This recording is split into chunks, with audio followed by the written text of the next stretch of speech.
మనం రెగ్యులర్గా చూసే ప్రాబ్లమ్స్లో చాలా సమస్యలు రక్తం తక్కువగా ఉండటం అంటే రక్తహీనత వల్ల వస్తుంది. అసలు ఈ రక్తహీనత రావడానికి కారణాలు ఏంటి, ఈ రక్తహీనత ఉంది అని చెప్పి మనం ఎలా గుర్తించాలి అనే టాపిక్ మనం ఈరోజు మాట్లాడతాం. యాక్చువల్గా బ్లడ్ అనేది తక్కువగా ఉండటం మన డెవలపింగ్ కంట్రీస్లో చాలా కామన్గా చూస్తామండి. ప్రపంచవ్యాప్తంగా 8% పీపుల్కి ఎనీమియా రక్తహీనత ఉంటే అందులో ఒక 40-50% మన ఇండియన్స్లోనే ఉంది అని చెప్పి స్టడీస్ చెప్తున్నాయి అన్నమాట. అంటే మన దేశంలో రక్తహీనత అంత కామన్గా ఉంది.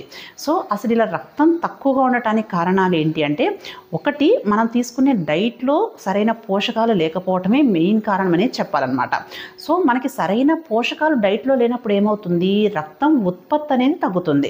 సో రక్తం ఉత్పత్తి తగ్గడానికి మెయిన్గా ఏంటి, మన డైట్లో ఐరన్ కానీ ఫోలిక్ యాసిడ్ కానీ వైటమిన్ B12 కానీ డెఫిషియన్సీ ఉండటం మెయిన్ కారణం అన్నమాట.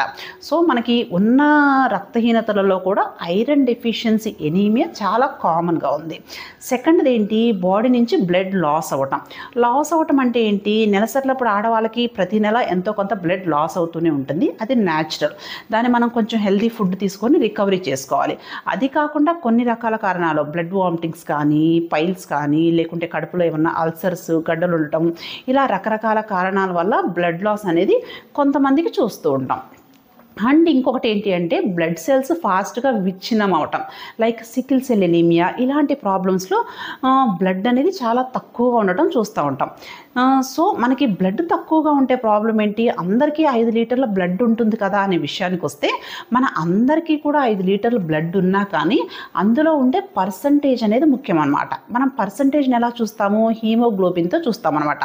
హీమోగ్లోబిన్ ఏంటి, మన బ్లడ్ ఎర్రగా ఉండటానికి కారణమైన ప్రోటీనే హీమోగ్లోబిన్ అనమాట. ఈ హీమోగ్లోబిన్ ఏం చేస్తుంది, మన లంగ్స్ నుంచి ఆక్సిజనేటెడ్ బ్లడ్ని బాడీలో అన్ని పార్ట్స్కి సప్లై చేస్తుంది అనమాట.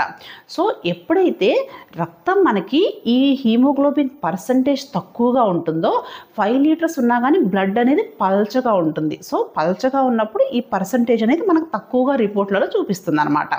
సో ఇలా తక్కువగా ఉండటం వల్ల మనకి ఎలాంటి లక్షణాలు వస్తాయి, మనకి జనరల్గా ఇప్పుడు మనం ఏం చెప్పుకున్నాం, హీమోగ్లోబిన్ పర్సంటేజ్ బాగుండాలి, అది ఆక్సిజనేటెడ్ బ్లడ్ని బాడీ అంతటికీ సప్లై చేస్తుంది, ఆక్సిజన్ని క్యారీ చేస్తుంది. సో ఎప్పుడైతే ఈ హీమోగ్లోబిన్ తగ్గుతుందో మనకి ఆక్సిజన్ క్యారీయింగ్ కెపాసిటీ తగ్గిపోతుంది.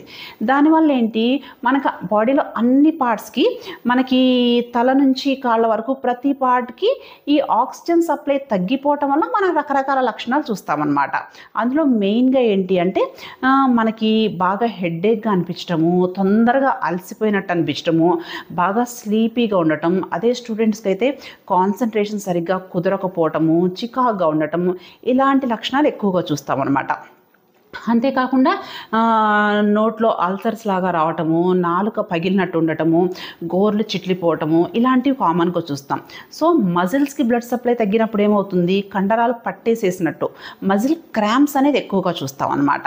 అండ్ ఇంకొకటి ఏంటి అంటే, మనకి హార్ట్ అనేది ఈ తగ్గిన ఆక్సిజన్ సప్లైని కవర్ చేయడానికి ఏంటి, మనకి డిమాండ్ పెరుగుతుంది. ఆ పెరిగిన డిమాండ్ కవర్ చేయడానికి హార్ట్ ఏం చేస్తుంది, ఇంకొంచెం ఫాస్ట్గా కొట్టుకుంటూ ఉంటుంది అనమాట. సో అలా హార్ట్ బీట్ పెరగటము, స్లోగా ఏంటి హార్ట్ డిసీజెస్కి కూడా వచ్చే ఛాన్సెస్ ఉంటుంది అనమాట, బ్లడ్ తక్కువగా ఉండటం వల్ల. అండ్ ఇంకొకటి ఏంటి, కొంతమందికి మనం బియ్యంలో బలపాలు తింటారు, బియ్యం తింటారు, మట్టిగడ్డలు తింటారు అని చెప్తూ ఉంటారు కదా. ఇదంతా కూడా మనం ఒక అలవాటు అనుకుంటాం కదా, అదే అలవాటు కాదండి, బ్లడ్ తక్కువగా ఉన్నది అని సూచించే ఒక లక్షణం అది. సో ఈ లక్షణాలన్నిటిని బట్టి మనం బ్లడ్ తక్కువగా ఉంది అని చెప్పి గుర్తించవచ్చు. కాబట్టి అప్పుడప్పుడు మీరు ఒక చిన్న టెస్ట్, హీమోగ్లోబిన్ పర్సంటేజ్, మీకు బ్లడ్ పర్సంటేజ్ ఎంత ఉంది అని చెప్పి చేయించుకోండి.